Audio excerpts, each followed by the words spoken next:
Salatullah salamullah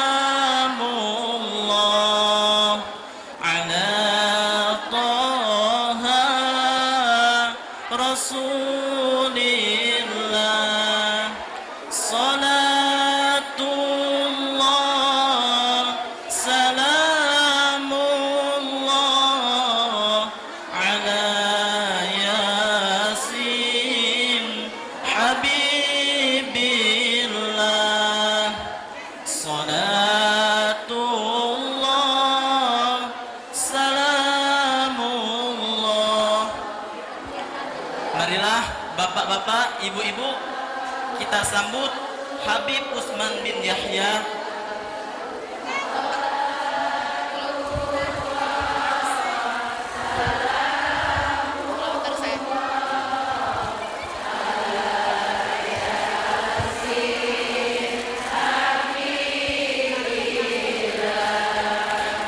Tawassalna bismillah wa bil hadi rasulillah wa kulli mujahidin lillah bi ahlil badri ya Allah. Salat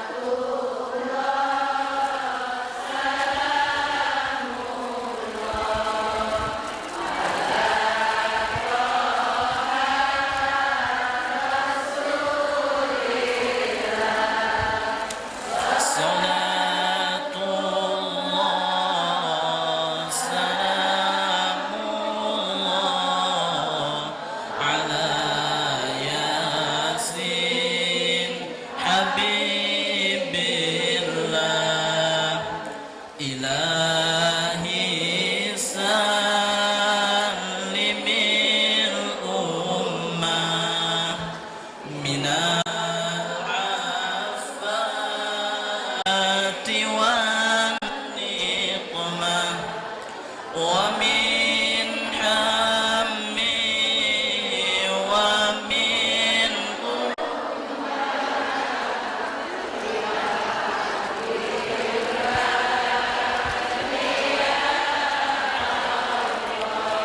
Alhamdulillah, ibu-ibu, bapak-bapak, Habib telah berada di tengah-tengah kita. Habib, kami persilahkan untuk mengisi kajian kita pada pagi hari ini. Habib, kepada Habib, falyatafaddal alaihi mashkura.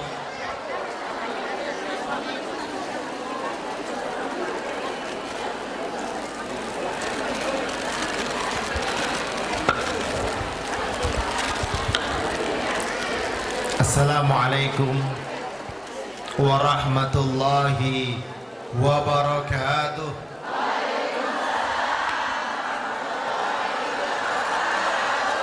Alhamdulillah, alhamdulillahil wahidil ahad alladzi lam yalid wa lam yulad wa lam yakul lahu kufuwan ahad.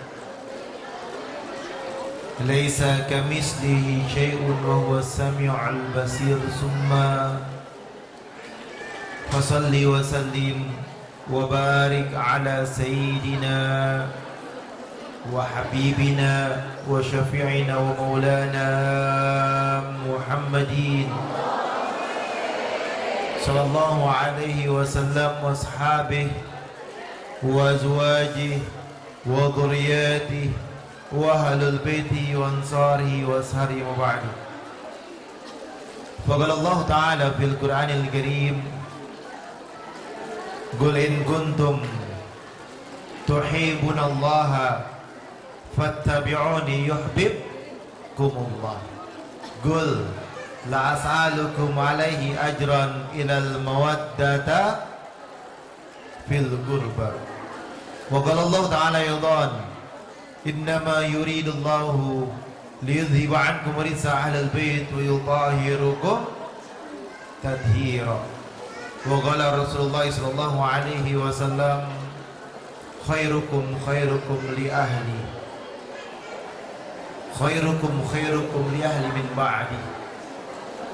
Wa qala Abu Bakar Siddiq radhiyallahu an, urkubu Muhammadan fi ahli baitihi. Wa qala Nabi sallallahu alaihi wasallam ayatan,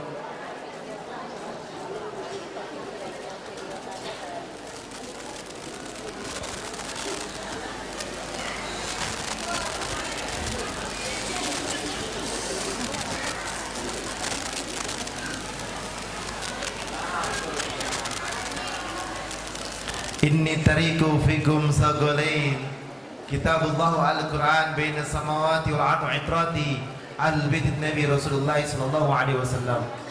Udzakirukumullah amma ba'du.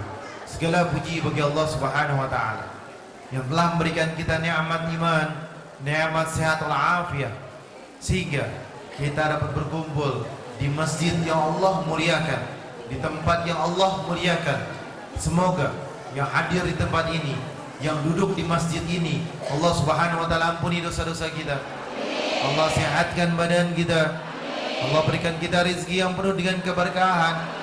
Allah berikan kita taufik dan hidayah, menjadikan hamba yang bertakwa kepada Allah, yang senantiasa mencari ridhanya Allah, yang senantiasa mencari ampunannya Allah.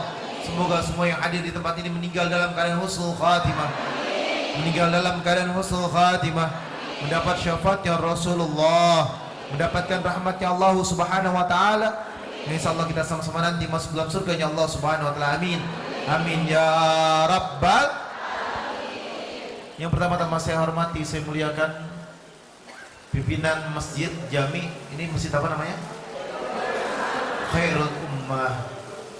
Ketua DKM-nya, matan Allah bituli hayatih wa barakatih fiddin wa dinil akhir. Amin ya Allah ya Rabbat. Dan juga segenap pengurus daripada Masjid DKM, dan juga segenap daripada pengurus pengajian ibu-ibu. Setiap hari apa pengajiannya di sini? Sebulan sekali. Semoga setiap sebulan sekali mendapatkan keberkahan dan ridha Allah Subhanahu wa taala. Amin ya Allah ya Rabbal. Bismillahirrahmanirrahim. Dengan menyebut nama Allah Subhanahu wa taala yang Maha Pengasih lagi Maha Penyayang. Allah Subhanahu wa taala di dalam Al-Qur'an memuliakan Nabi Musa alaihi salam dengan lahirnya Musa alaihi salam.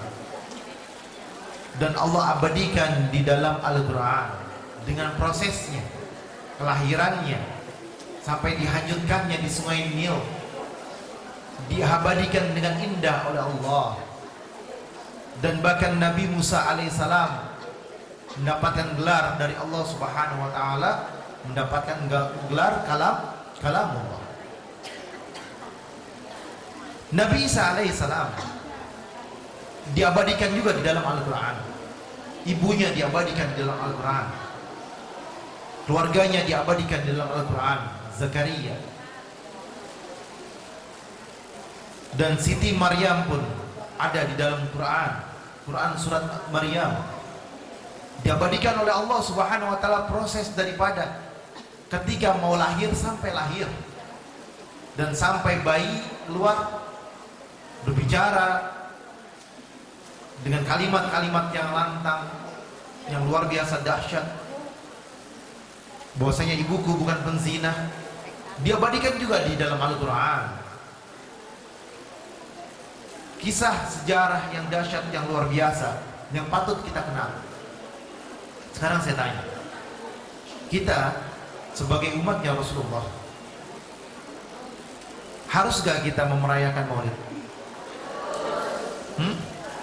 Kenapa? Kenapa? Cinta kepada Rasulullah. Diabadikan gak sama Allah di Al-Quran dengan lahirnya Rasulullah? Apa dalilnya? Kan sebentar-bentar kalau ditanya apa dalilnya, mana ayat Al-Qurannya, mana hadisnya, benar gak? Allah berfirman dalam Al-Quran, bukan hanya Nabi Musa, bukan hanya Nabi Isa, bahkan dengan kelahirannya Rasulullah, Allah berfirman di dalam Al-Quran, Qul bifadlillahi wa birahmati fabidzalika falyafrahu. Katakanlah, siapa yang disuruh ngomong? Siapa yang disuruh ngomong? Rasulullah sallallahu alaihi wasallam disuruh ngomong oleh Allah di dalam Al-Qur'an. Suruh ngomong ke siapa Rasulullah? Disuruh ngomong kepada umatnya. Apa kalimatnya? Katakanlah kepada umatmu, dengan karunia Allah yang besar, dengan rahmatnya Allah subhanahu wa ta'ala, telah lahir manusia yang agung, manusia yang mulia, yaitu Nabi Muhammad sallallahu alaihi wasallam. Di dalam tafsir An-Nukatul Uyun dijelaskan, bahagialah kalian, senanglah kalian dengan lahirnya baginda Nabi besar Muhammad sallallahu alaihi wasallam. Sayyidina Umar bin Khattab radhiyallahu anhu itu ketika ditanya sama sahabat, apa awal tahun untuk menentukan tahun? Semua sahabat mengatakan Rabiul Awal, tempat lahirnya Rasulullah, waktu lahirnya Rasulullah, ketika lahirnya Rasulullah. Kita jadikan hari tersebut, bulan tersebut adalah bulan yang pertama. Semua sepakat hijrahnya Rasulullah, kalau ditanya hijrah, itu bulan Rabiul Awal, bukan Muharram. Bukan Muharram. Tapi dijadikan Muharram, sepakat Sayyidina Umar bin Khattab di bulan awal tahun baru Hijriah di bulan Muharram. Tapi kalau ditanya Hijriah itu kapan? Pertama kali hijrah dari kota Mekah menuju Madinah adalah bulan Rabiul Awal. Karena Rasulullah SAW berada di Kubbah pertama kali pada tanggal 12 Rabiul Awal. Sekarang kita tanya, bulan Rabiul Awal itu begitu istimewa dengan kelahiran manusia yang agung Nabi Muhammad SAW. Sudahkah kita di bulan Rabiul Awal ini membacakan kisahnya Rasulullah? Sudah belum? Sudah belum? Tidak mungkin kita mengenal Rasulullah di dalam kitab Syama'il Muhammadiyah. Ini kita masuk dalam kategori, katanya permintaan ibu-ibu mau kitab Syama'il. Syama'il Muhammadiyah, kitab yang luar biasa dahsyat, yang hebat, menceritakan tentang Rasulullah. Saya padukan Syama'il Muhammadiyah dengan kitabnya Al-Habib Ali bin Muhammad bin Husain Al-Habsyi, dengan Sirah Nabawi, dan kitabnya Al-Habib Utsman bin Abdullah bin Agil bin Yahya. 4 kitab ini kita jadikan satu dalam satu kajian pada hari ini. 4 kitab kita jadi satu, menceritakan tentang Rasulullah. Ketika kita bertanya, haruskah kita membacakan kisahnya Rasulullah? Harus. Tidak mungkin kita mengenal Rasulullah tanpa kita tahu sejarahnya. Tidak mungkin kita cinta kepada Nabi Muhammad sallallahu alaihi wasallam tanpa kita tahu ceritanya. Giliran nonton Korea apal, Sang Sing Wong, Sang Sing Hung, waduh susah namanya. Ceritanya apal. Nonton sinetron apal juga. Kehidupan orang nonton di apa itu namanya, gosip, aduh, apal juga. Kebanyakan nonton YouTube, kebanyakan main Instagram, main betak-betok. Akhirnya karakteristik kepribadian ibu-ibu mengikuti apa yang dia lihat. Lihatnya TikTok orang belanja, suaminya pusing. Loh, kok suaminya pusing? Karena minta duitnya sama suami. Akhirnya suaminya yang pusing. Ngelihat tetangga, COD-nya banyak, paketnya setiap hari. Ibu di sebelah kepanasan, pesan paket juga yang banyak, bayarnya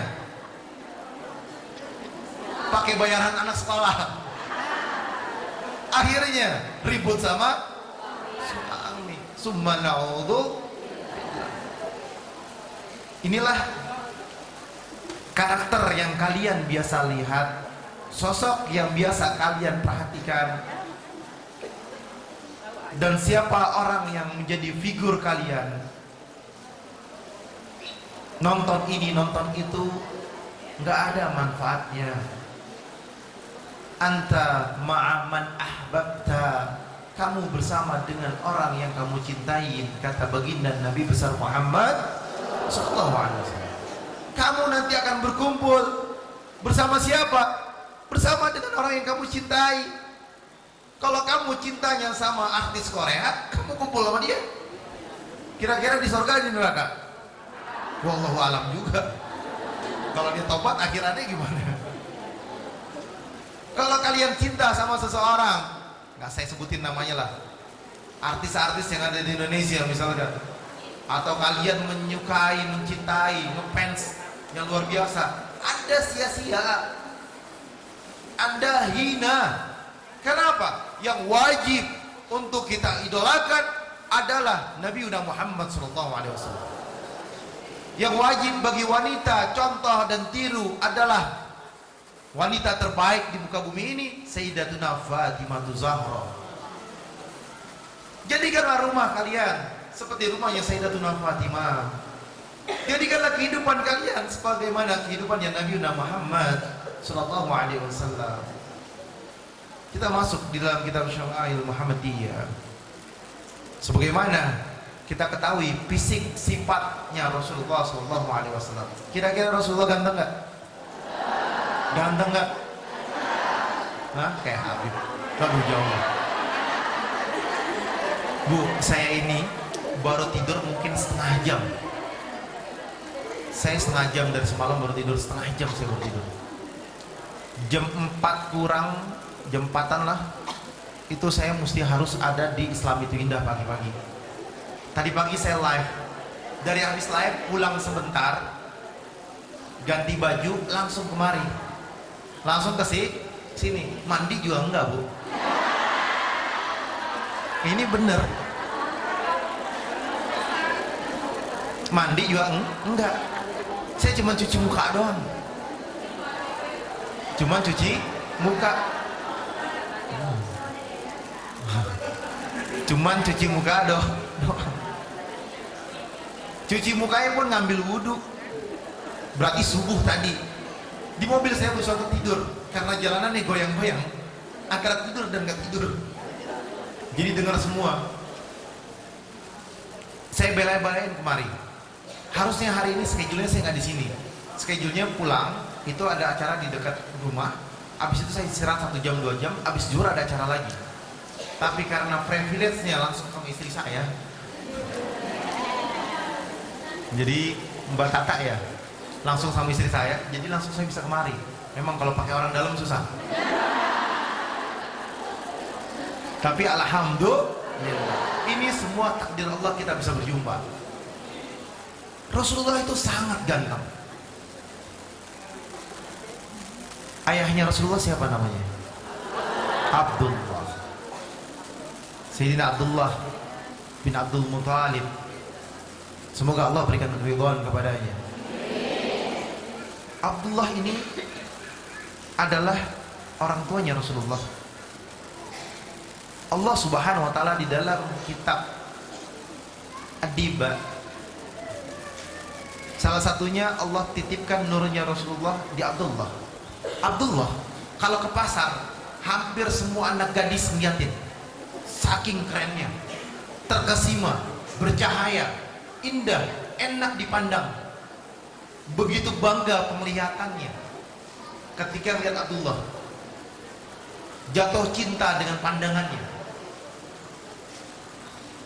Ketika Abdullah mau keluar rumah, itu Abdullah mau keluar rumah, buru-buru mereka lihatin. Ketika Abdullah ke pasar, mereka pura-pura juga ke pasar karena pengen lihat Abdullah. Abdullah ada muda yang tampan, yang keren, yang ganteng, kata mereka semuanya. Akhirnya singkat cerita, Abdullah bin Abdul Muttalib, ayahanda Nabi Muhammad SAW, semoga Allah berikan keridhaan kepadanya, itu menikah dengan Sayyidatuna Aminah radhiyallahu anha wa radhu anha. Menikahlah dengan Siti Aminah. Betul? Jadi Abdullah menikah dengan Aminah. Ketika menikah selesai, Besokannya siang hari Abdullah ke pasar. Abdullah ke pasar.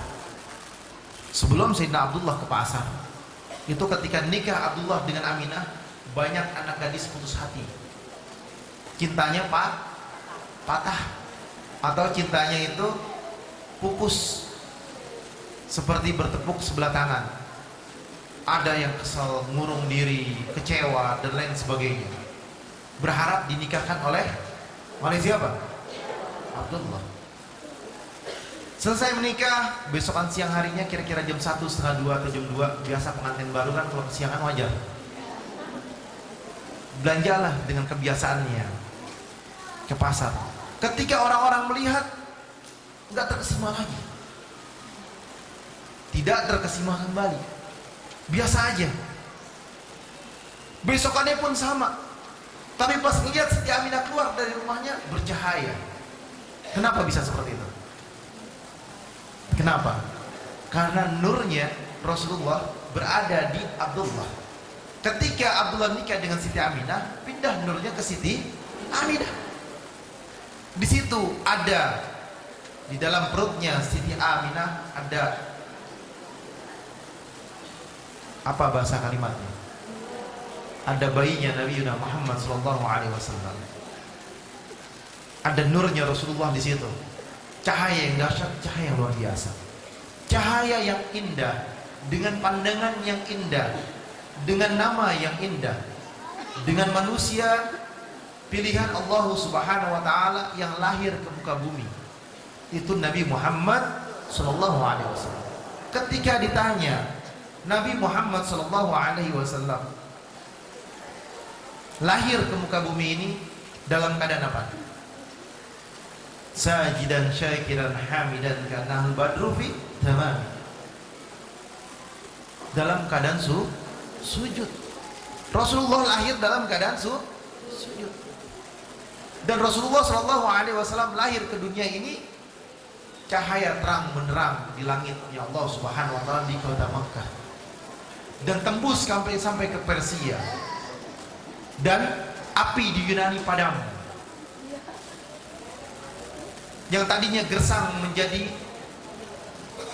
menjadi lebih subur, makmur. Dan lahirnya baginda Nabi besar Muhammad SAW menjadi ketenangan semua orang yang melihat. Dan diberi nama Muhammad. Rasulullah SAW di dalam kitab Syama'il Muhammadiyah, hidungnya mancung, alisnya nyambung, wajahnya seperti rembulan. Orang kalau melihat Rasulullah, bandingin waktu tanggal 13 bulan lagi indahnya, masih indahan wajah Rasulullah. Wajahnya berseri-seri, agak kemerah-merahan sedikit.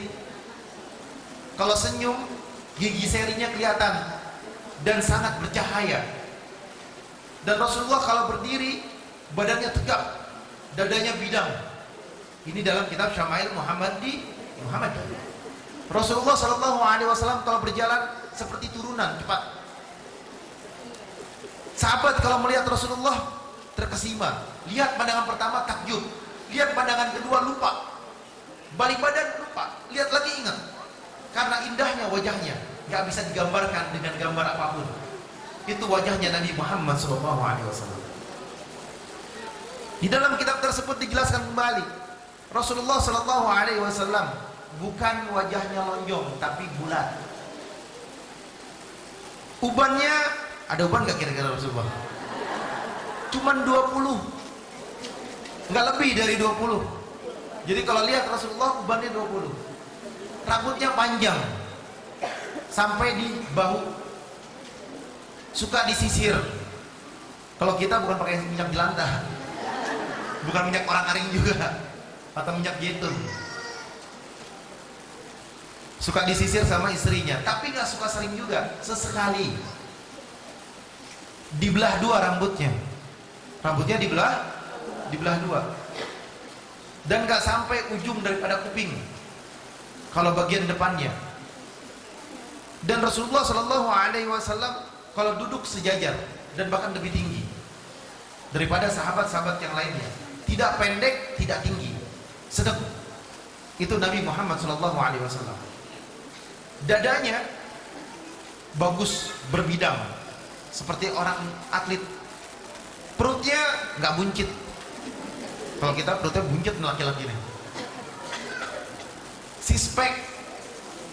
Rasulullah perutnya six pack, bagus. Nggak tahu six pack, four pack, six pack, eight pack, nggak tahu. Kita nggak pernah lihat. Tapi yang jelas perutnya rata, tidak gendut. Makanya sunnah Rasulullah harus olahraga. Jadi kalau ada orang yang nggak olahraga, berarti tidak mengikuti sunnahnya Rasulullah SAW.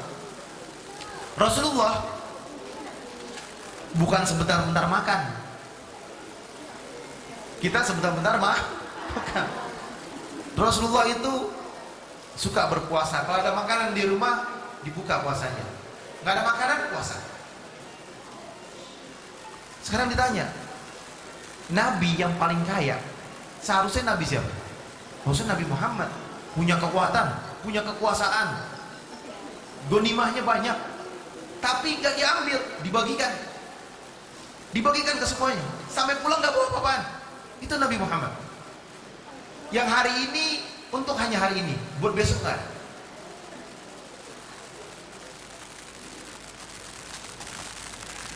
Apapun yang dimiliki oleh Rasulullah SAW, ketika sahabat minta dikasih.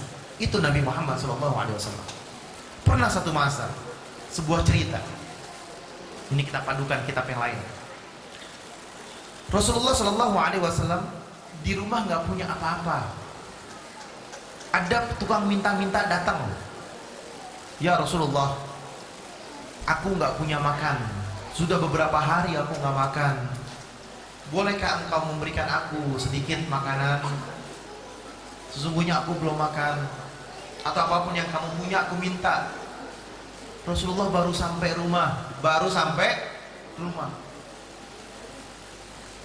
Rasulullah bertanya kepada istrinya, apa yang kita punya di rumah?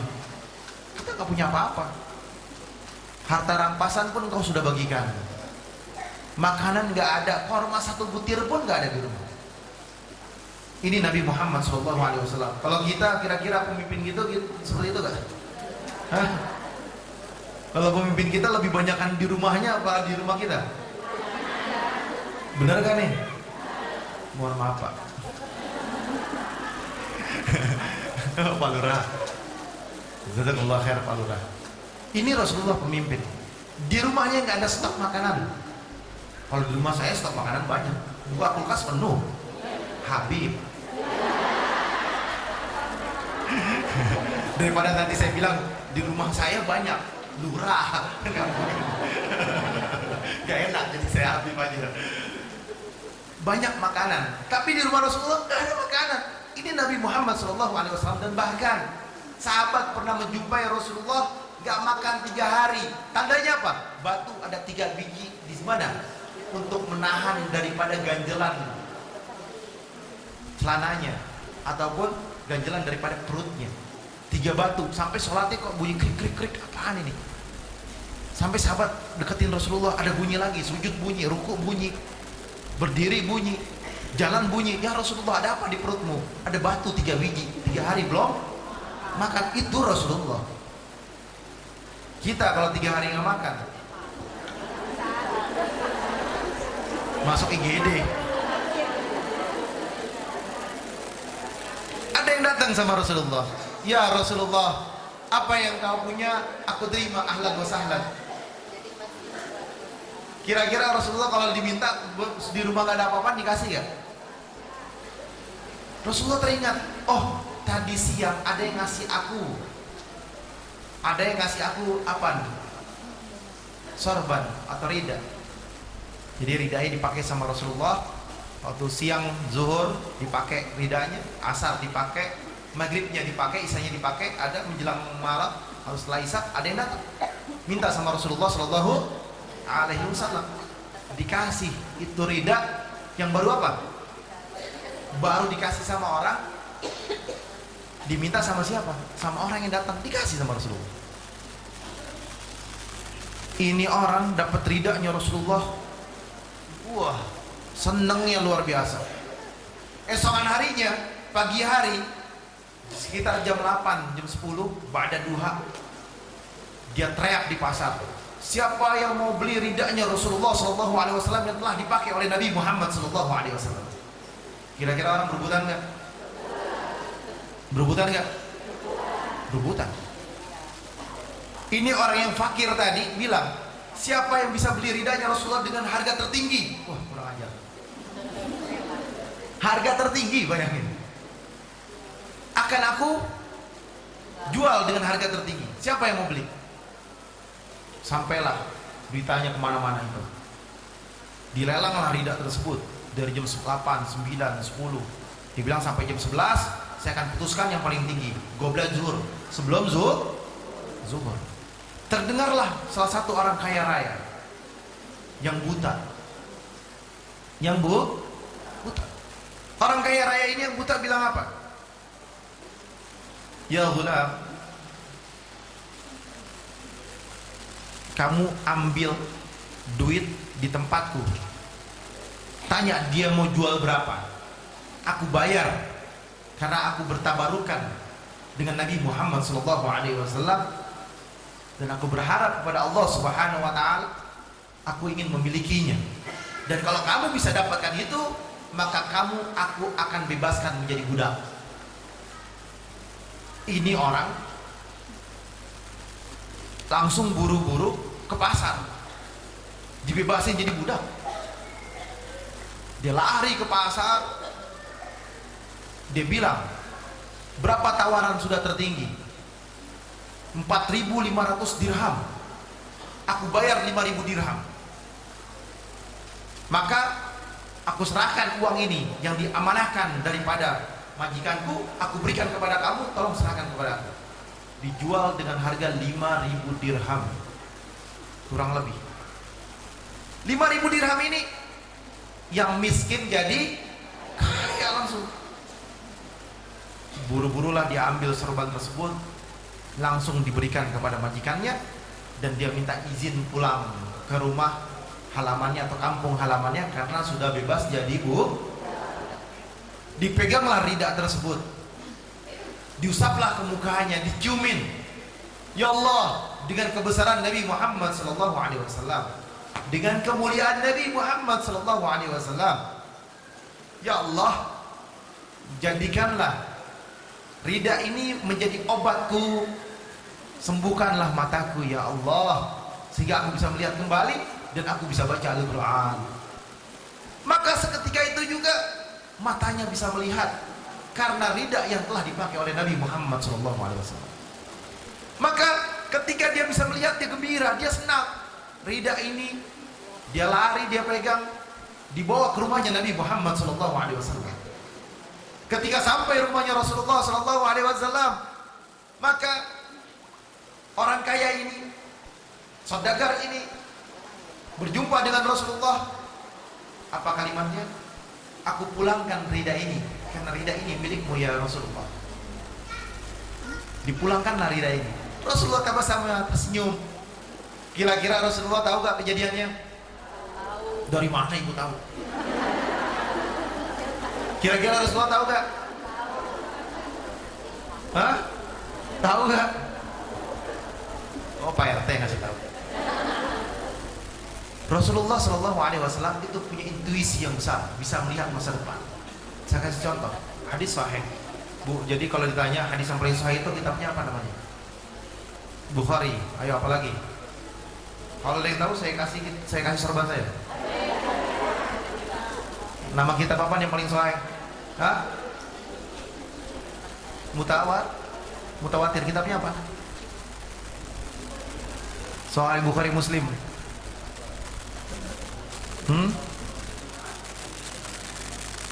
Tadbirul Ahkam. Ayo, mana lagi? Siapa lagi yang mau jawab? Kitab yang paling sahih setelah Al-Quran ada satu kitab namanya Al-Lulu wal Marjan. Sahih Bukhari wa Muslim. Jadi satu tempat yang disahihkan Bukhari, disahihkan sama Muslim, ada di dalam kitab Al-Lulu wal Marjan, 2 jilid. Tapi sekarang alhamdulillah sudah 1 jilid. Dan alhamdulillah lagi sekarang sudah diterjem. Saya belajar kurang lebih 20 tahun yang lalu. dan saya menghafalkan daripada kitab tersebut dengan waktu kurang lebih 1,5 tahun.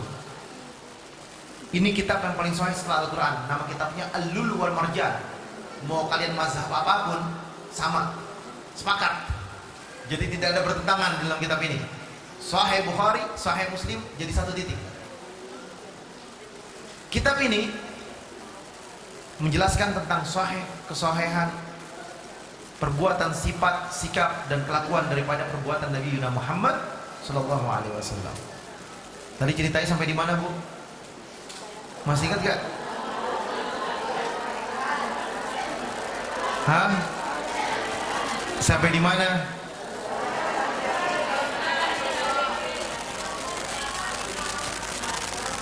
Rasulullah Sallallahu Alaihi Wasallam itu manusia yang agung, manusia yang mulia, yang dimuliakan oleh Allah Subhanahu Wa Taala. Dan Rasulullah mempunyai intuisi yang besar. Ketika Rasulullah ada di Uhud, naik ke Uhud, itu Uhud bergetar seperti gempa bumi, bergoyang. Apa kalimat Nabi Muhammad SAW? Ihda ya Uhud, diam ya Uhud. Di sini cuma ada satu nabi, satu siddiq, dan 2 orang mati syahid. Ini belum meninggal. Di sini cuma ada satu nabi, satu siddiq, dan 2 mati syahid. Kira-kira ada siapa aja di situ? Ada siapa aja? Rasulullah, Sayyidina Abu Bakar, Sayyidina Umar bin Khattab,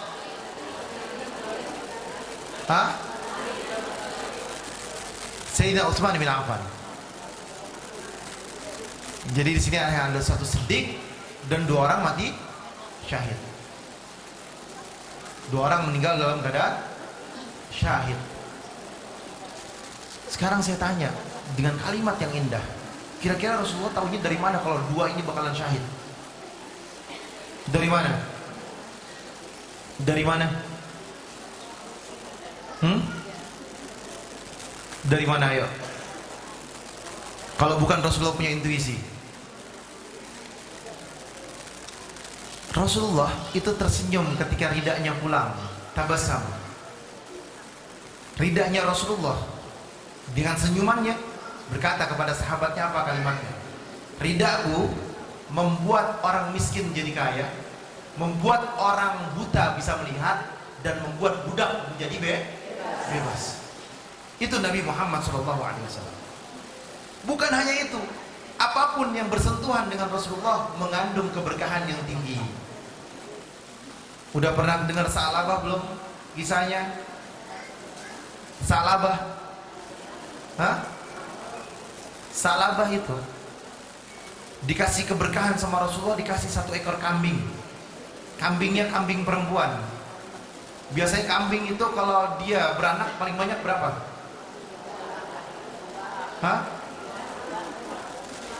Ini yang punya kambing nih,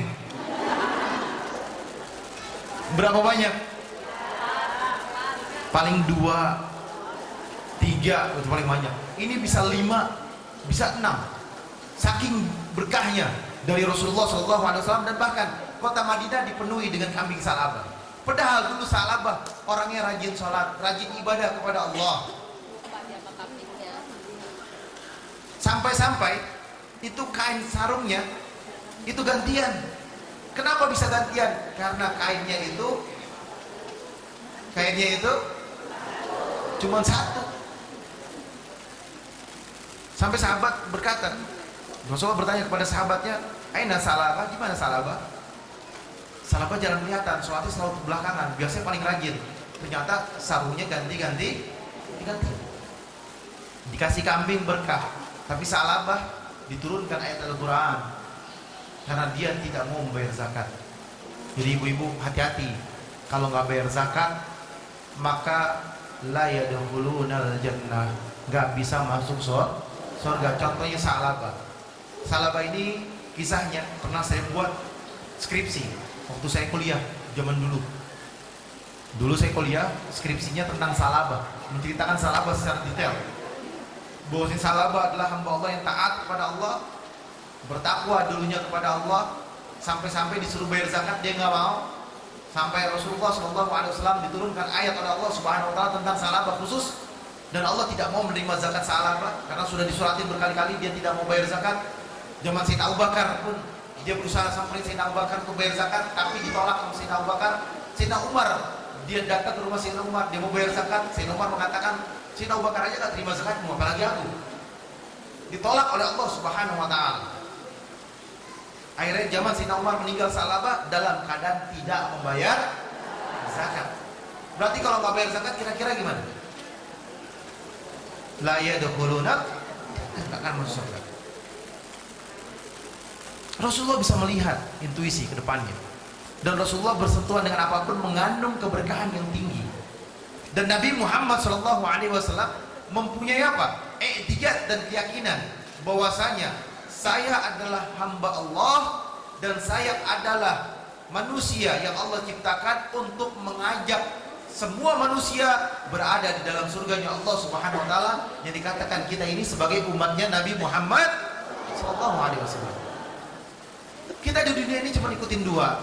Yang satu, ikutin Rasulullah atau ikut setan, iblis. Kalau ikut Rasulullah, gampang susah. Tahajud, orang tahajud dia tidur. Subuh, orang sholat subuh di sini 2 baris 3 baris. Berapa baris di sini sholat subuh? Hah? 4 baris. Maghrib banyak. Subuh susah. Zuhur asar dikit karena lagi pada kerja di luar semua mungkin. Isya banyak, alhamdulillah. Subuh banyak apa nggak ada? Berapa baris subuh? 5 baris, alhamdulillah. Mudah-mudahan komplek ini mulai subuh besok bapak-bapak bapaknya bangunin. Bu, bapaknya bangun. Ini orang kompleks ini semua bukan? Ada yang kompleks ini juga? Bangunin, suruh sholat subuh di sini. Suruh sholat subuh. Bilang, Pak, bangun sholat subuh. Karena laki-laki itu ditekankan harus sholat subuh berjamaah, karena dapat pahala yang besar dari Allah Subhanahu Wa Taala. Sholat subuh di masjid, bangun. Kalau nggak mau sholat subuh di masjid, saya nggak kasih jatah kopi, jatah apa lagi, rokok, jangan dikasih. Berani gak ngancam kayak gitu? Hah? Jangan beranilah, takut ntar durhaka lagi sama suami. Intinya apa? Intinya mengikuti Rasulullah SAW itu nggak gampang, sulit. Perjuangannya berat. Qiyamul Lail, Qobliyah, Ba'diyah. Setan itu ganggu. Udah, sholatnya nanti aja akhir waktu, nggak usah jamaah. Akhirnya sholatnya nggak berjamaah. Udah di rumah aja. Udah, nanti dulu main game dulu, main game, buka Instagram, buka TikTok, niatin, buka apa lagi tuh. Akhirnya sholatnya kelewatan, nggak sholat, kasihkan. Banyak kayak gitu. Karena tertipu daya oleh syaitan. Innahu lakum aduwwum mubin, musuh yang nyata, mengganggu manusia. Sholatnya malas, sholatnya nggak benar, ngambil wudunya udah buru-buru aja, buru-buru ayo cepetan. Harusnya qobliyah, dia nggak qobliyah. Harusnya sholat tahiyatul masjid, dia nggak sholat tahiyatul masjid. Harusnya apa lagi? Sholat sunnah wudhu, dia nggak sholat sunnah wudhu. Harusnya habis ngambil wudhu dia berdoa, dia nggak berdoa. Padahal salah satu doa yang mustajab. Ibu apa nggak doanya habis ngambil wudhu? Apa doanya? Allahumma ja'alni minat tawabina wa ja'alni minat mutatahhirin. Pendek aja, masa panjang-panjang dulu. Sebetulnya ada panjangan lagi. Pakai asyhadu an la ilaha illallah wahdahu la syarika lah. Ada lagi kalau panjang lagi. Tapi baca yang pendek aja kagak mau. Kenapa nggak mau? setan yang ganggu. Udah nggak usah doa, buru-buru aja masuk masjid. Akhirnya lupa doa. Padahal salah satu doa yang mustajab adalah ketika selesai antara azan dan iqamat, sujud terakhir di qobliyah, karena masuk bagian antara azan dan iqamat. Inilah godaan syaitan. Udah qobliyahnya dapat, alhamdulillah, wudunya benar, sholat sunnahnya bagus, tahiyatul masjid juga dikerjakan, sunnah wudunya dikerjakan, doanya juga alhamdulillah. Sholatnya malah mikirin yang lain. Aduh, handphone saya ketinggalannya di kasur lagi, ada bini lagi. Akhirnya apa? Akhirnya melayang-layang lagi pikirannya, diganggu lagi sama syaitan sholat. Setan itu selalu mengganggu apapun, dengan keadaan gimana pun, kejadiannya apapun. Bahkan setan paling senang ganggu rumah tangga, bikin ribut antara suami sama istri. Bawaan yang lihat suami 4, sini ada kan? Hah? Oh banyak. Itu setan ibu. Jangan diurutin atau jangan diikutin. Akhirnya salah sedikit jadi ilfil sama suaminya. Atau apa? Ngambut lah, bete lah, inilah itulah. Itu godaan setan yang selalu mengganggu dengan cara apapun. Jadi saya tanya, mau ikut Rasulullah atau ikut setan? Lebih banyak megang Quran atau megang handphone? Berarti ikut siapa?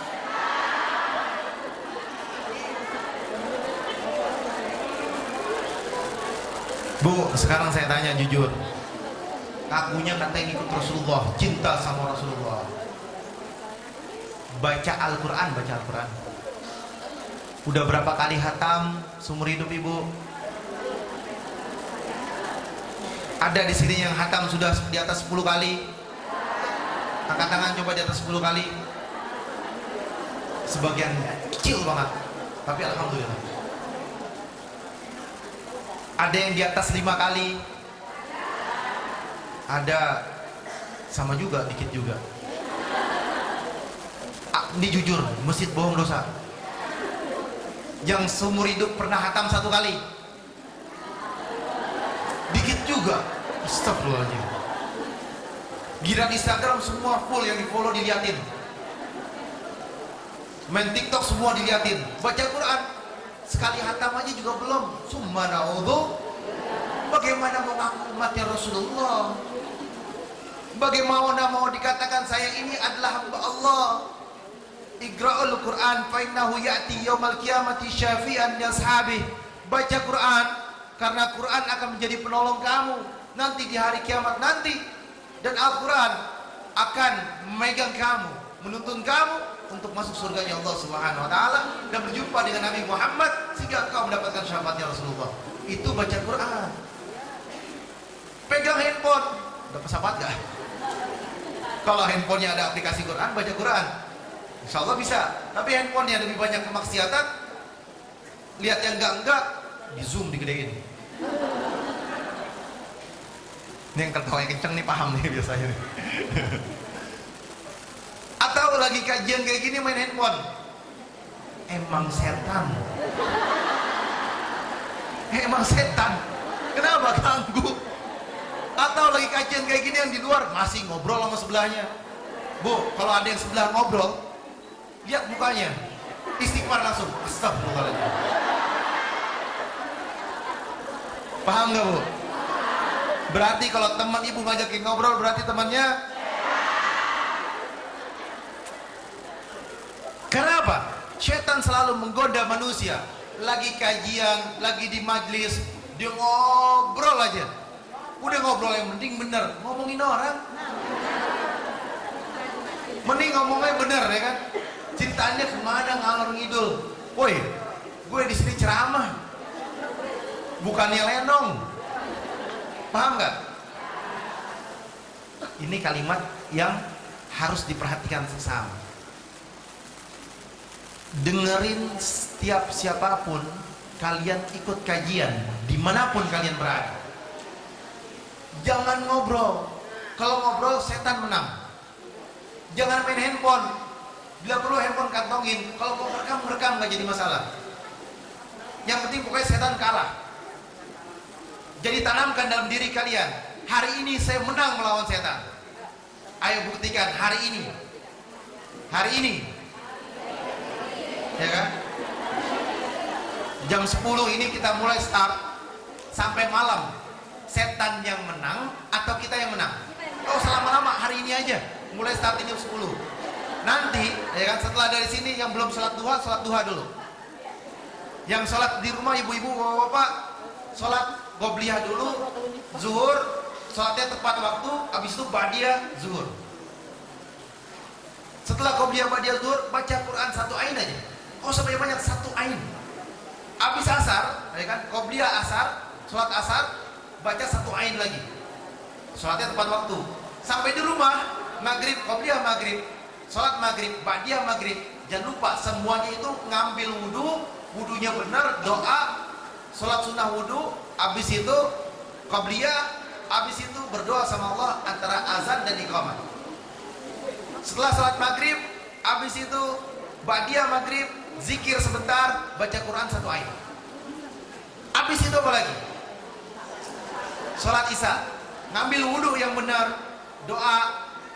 Setelah sholat, oh bukan setelah sholat, setelah wudu, Allahumma ja'alni minat tawbin wa ja'alni minal mutatahhirin. Jadikanlah aku hambamu yang bertaubat, dan jadikanlah aku hambamu ya Allah yang bersih, yang suci, yang selalu ingat dengan Nabi Muhammad SAW, dan terdorong daripada golongan orang-orang yang penuh dengan kebaikan dan berkah, dan orang-orang yang saleh. Amin ya rabbal. Udah gitu aja doanya.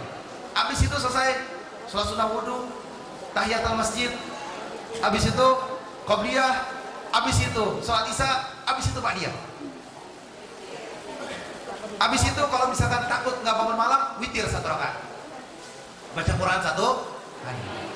Sampai di rumah, ya kan, suaminya udah kerjaan macam-macam, istrinya senyum sama suaminya. Jangan punya dosa sama suami. Setan bisikin apapun, enggak, ini suami saya dan ini saya harus patuh taat kepada suami. Karena ini adalah perintahnya Rasulullah SAW. Sebaik-baiknya wanita adalah yang berbuat baik terhadap suaminya, sayang suaminya, taat sama suaminya. Karena wanita cuma 3 hal masuk surga. Yang pertama, taat kepada Allah. Yang kedua, puasa Ramadan. Yang ketiga, taat sama suami. Senyum sama suami. Suami mau apa aja, siap. Karena apa? Takut sama Allah, biar menang sama setan. Eng selesai, ya kan? Tidur istirahat, bangun malam, jangan lupa mandi, ya kan? Mandi dulu, bersih dulu, kan tadi hengeng. Salat malam, ibadah kepada Allah, tahajud, ya kan? Baca Quran 1 ayat, tidur, bangun subuh, bangun subuh, salat qobliyah, salat fajar, ya kan, salat subuh, baca Quran 1 ayat, menang. Kira-kira bisa gak? Hah? Yakin bisa menang gak? Hah? Oh kalah, udah dengeran gua. Ayo bisa gak? 1 hari menang lawan setan. Di kantor, di kerjaan, orang mau berbuat apa aja, tenang, saya sabar. Ada gak hadisnya? Wah, bener kan nanya hadis. Ada gak ayat Al-Quran yang kita harus sabar?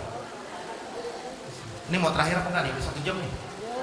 Saya dikontraknya di sini cuma 1 jam. Harusnya cuma 30 menit, tapi saya tambahin 30 menit lagi. Mau terakhir atau lanjut? Terakhir lanjut. Ya udah lanjut. Ada sebuah kisah yang luar biasa. Kisahnya hebat, menarik.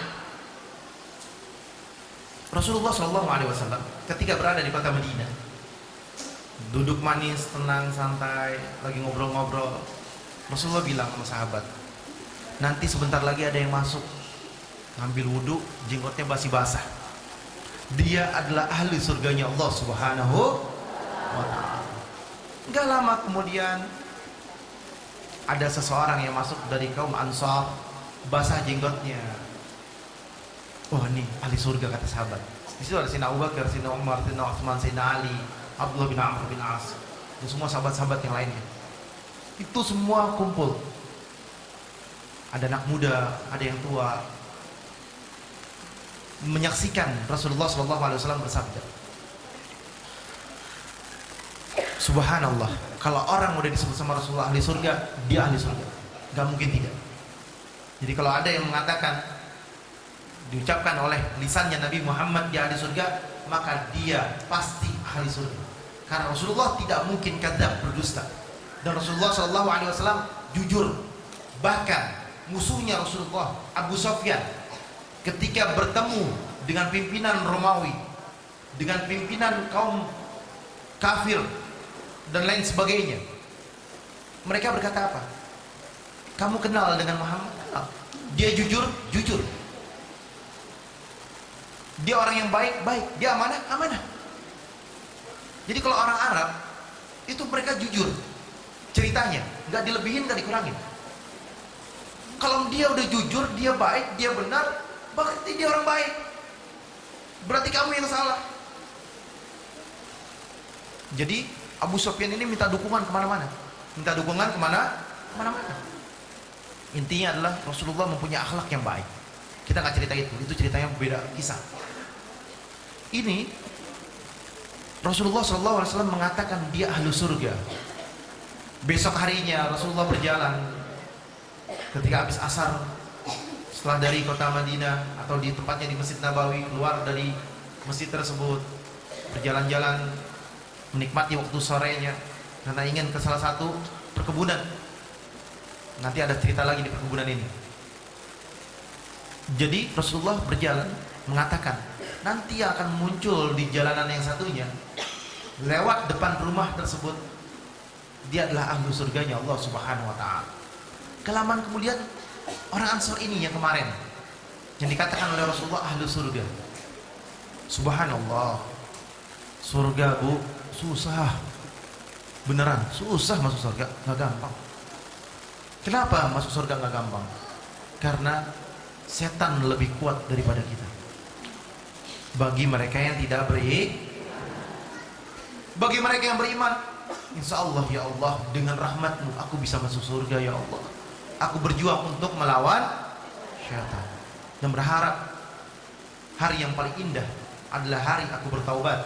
Hari yang paling indah adalah hari di mana aku dicabut nyawa dalam keadaan iman, Islam dan takwa. Aku meninggal dalam keadaan husnul khatimah. Hari yang paling indah, hari di mana aku bisa mengucapkan la ilaha illallah Muhammadun Rasulullah ketika aku dicabut nyawa. Itu yang paling hebat. Jadi walaupun kalian pendosa, kalau kalian bisa bertaubat, maka kalian adalah hamba Allah yang merdeka, yang menang. Dan menang berharap sampai akhir ketika dicabut nyawa dalam kalimat tauhid la ilaha illallah Muhammadun. Maka sahabat Abdullah bin Amr itu menghampiri Nabi Muhammad SAW, ya Rasulullah, izinkan aku berjumpa dengan dia, aku mau ngobrol sama dia sebentar.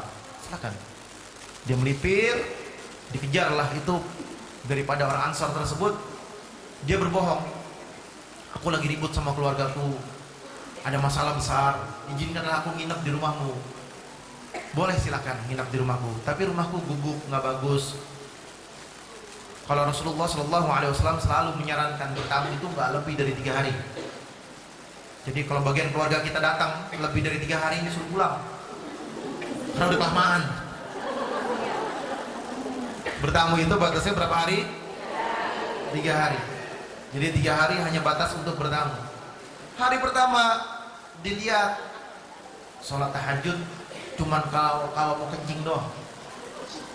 Ibu-ibu di atas 50 tahun, bapak-bapak di sini umur 50 tahun ke atas, itu suka bangun malam. Karena apa? Kalau mau kencing momen, habis itu tidur lagi. Ini bangun tengah malam kira-kira 1.15 atau 1.30, bangun, kencing, ngambil wudhu, sholat 2 rakaat. Habis sholat 2 rakaat, sholat witir, tidur lagi. Abdullah bin Amr dalam hatinya, aku bisa 50 sampai 100 rakaat, lebih baik aku daripada dia. Esokan harinya dia qabliyah ba'diyah seperti biasa, dia sholat di masjid, sholat bersama Rasulullah SAW, tidak sedekah. Abdullah bin Amr mengatakan setiap hari aku sedekah, dia tidak sedekah. Esokan harinya sama yang dilakukan seperti itu juga. Hari ketiganya itu pun sama seperti itu juga. Baca Quran sebentar, aku baca Quran bisa lebih lama lagi, dan bahkan lebih sangat lama. Singkat cerita, berarti amalan terbaik yang dilakukannya, kata Abdullah bin Amr, lebih bagus aku daripada bapak ini. Kira-kira bingung nggak? Bingung nggak? Kenapa bisa dia ahli surga? Amalan lebih bagus Abdullah bin Amr. Sholat malamnya bisa 100 rakaat. Baca Qurannya setiap hari hatam Quran. Dia nggak hatam Quran. Sedekahnya lebih bagus. Akhlakul karimahnya lebih baik. Kenapa bisa dikatakan dia ahli surga? Akhirnya ditanyalah, apa yang membuat engkau, amalan apa yang kamu punya, sampai-sampai Nabi Muhammad SAW mengatakan kepadamu bahwasanya kamu adalah ahli surganya Allah, bahwasanya kamu adalah penghuni surganya Allah. Amalan apa yang kau perbuat? Kira-kira amalannya apa? Inilah yang hebat manusia. Amalannya, dia bilang, setiap aku mau tidur, setiap aku bangun tidur, aku maafkan semua orang. Aku maafkan semua orang.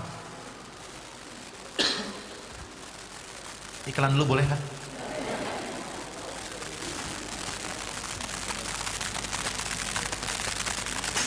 Satu jam.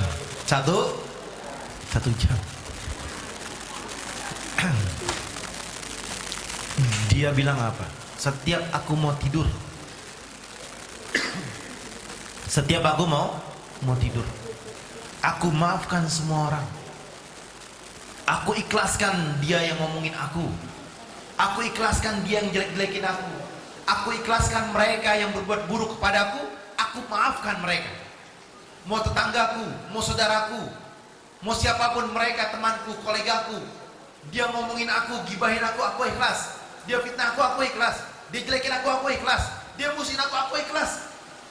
Aku tidak berbuat buruk kepada mereka. Aku gak balas mereka. Melainkan aku maafkan setiap semua kesalahan mereka dengan berharap akan Allah memberikan ganjaran kepada aku. Mana dalilnya? Faman afa wa aslaha fajruhu 'ala Allah. Siapa orang yang berbuat baik, dia mau memaafkan siapapun. Dalam tafsir An-Nukatul Uyun, tafsir Mawardi dijelaskan, orang yang ikhlas akan setiap kelakuan manusia yang lain, dia mau memaafkan, dia terima semuanya dan berharap Allah yang memberikan ganjarannya, dan dia berharap hanya kepada Allah, maka Allah Subhanahu wa taala berikan dia surganya Allah Subhanahu wa taala. Ganjaran yang besar dari Allah tidak lain dan tidak bukan surganya Allah Subhanahu. Orang yang ikhlas memaafkan. Kita ini kalau maafin orang, berbuat baik kepada orang lain, ganjaran yang besar yang Allah berikan kepada kita. Bu, kira-kira kita sudah bisa maafin orang lain belum? Udah bisa ikhlas belum? Tersentuh gak hati kita, jiwa kita harus ikhlas? Wajib tersentuh hati dan jiwa kita untuk ikhlas atas setiap apapun yang Allah berikan kepada kita. Kenapa? Wa ma asoba min musibatin illa bi'idznillah. Semua dari Allah. Semua dari Allah. Ma asoba min musibatin fabima kasabat aidikum. Musibah yang terjadi di muka bumi ini karena perilaku yang kalian perbuat. Gak mungkin ada api tanpa adanya asap. Gak mungkin adanya asap tanpa sesuatu yang mudah dipercikan atau mudah terbakar. Jangan nyulut-nyulut orang lain kalau nggak mau jadi ribut. Jangan nyenggol-nyenggol orang kalau nggak mau disenggol. Jangan menghina orang lain kalau nggak mau dihina. Ingat, jaga diri kita. Agar apa? Agar tetap berada dalam satu ketawidan, mencari ridhonya Allah Subhanahu wa taala. Semoga yang hadir di tempat ini, yang duduk di masjid ini, yang hadir di majelis ini, Allah Subhanahu wa taala kabulkan hajat doa kita. Allah ampuni dosa-dosa kita. Allah sehatkan badan kita. Allah berikan kita rizki yang penuh dengan keberkahan. Allah berikan kita taufik dan hidayah. Dijadikan hamba yang bertakwa kepada Allah, yang senantiasa mencari ridhonya Allah, yang senantiasa mencari ampunannya Allah. Semoga ya Allah dengan berkahnya maulid, dengan berkahnya lahirnya baginda Nabi besar Muhammad SAW di Rabiul Awal ini, ya Allah, tanamkanlah kecintaanku kepadanya ya Allah. Jadikanlah kami bisa berjumpa dengan Rasulullah sekali seumur hidup kami ya Allah. Dalam keadaan mimpi kami ya Allah, kami berharap bisa berjumpa dengan Rasulullah. Rasulullah memiliki wajah yang agung, wajah yang indah, wajah yang mulia. Ya Allah, jadikanlah pandangan kami yang jauh daripada kemaksiatan, sehingga kami bisa melihat wajah yang indah, wajah baginda Nabi Muhammad. Sehari ya Allah, sekali ya Allah, sebentar ya Allah, seumur hidup kami bisa berjumpa dengan Rasulullah. Ya Allah, izinkanlah kami bisa berjumpa Rasulullah dalam keadaan kami bermimpi ya Allah. Atau bahkan ya Allah, izinkanlah kami berjumpa Rasulullah di mahsyar atau di mizanmu ya Allah, sehingga kami mendapatkan ridhamu ya Allah. Allahumma arzuqna nazara ila wajhikal karim, dan izinkanlah kami ya Allah bisa melihat, mendapatkan rezeki berjumpa dengan Allah Subhanahu wa taala. Ya Allah, berikanlah aku rezeki juga ya Allah. Allahumma arzuqna nazara ila wajhi nabiyina Muhammadin sallallahu alaihi wasallam, melihat wajahnya Nabi Muhammad, melihat wajahnya Allah. Allahumma iftah lana abwabar rahmah wa ni'mah wal barakah. Allahu rabbuna wa rabbukum lana a'maluna wa lakum a'malukum la hujjata bainana wa bainakum. Allahu yajma'u bainana wa ilaihi al-masir. Atfatu ghadabaka billah ilaha wa sajlamtu ridhaka billah ilaha wastabdaitu hawaiji minka billah ilaha وسجلت رضاك بالله إله. ربنا هب لنا من أزواجنا وذرياتنا قرة أعين واجعلنا للمتقين إماما. ربنا تقبل منا إنك أنت السميع العليم وتب علينا إنك أنت التواب الرحيم. ربي اغفر لنا ولوالدينا وارحمهما كما ربنا صغارا. ربي اغفر لي ولوالدي وارحمهما كما ربياني صغيرا. ربنا آتنا في الدنيا حسنة وفي الآخرة حسنة وقنا عذاب النار وادخلنا الجنة مع الرسول يا عزيز يا غفار يا رب العالمين. وصلى الله على سيدنا محمد النبي الأمي وعلى آله وصحبه وسلم وبالله التوفيق والهداية. والسلام عليكم ورحمة الله وبركاته.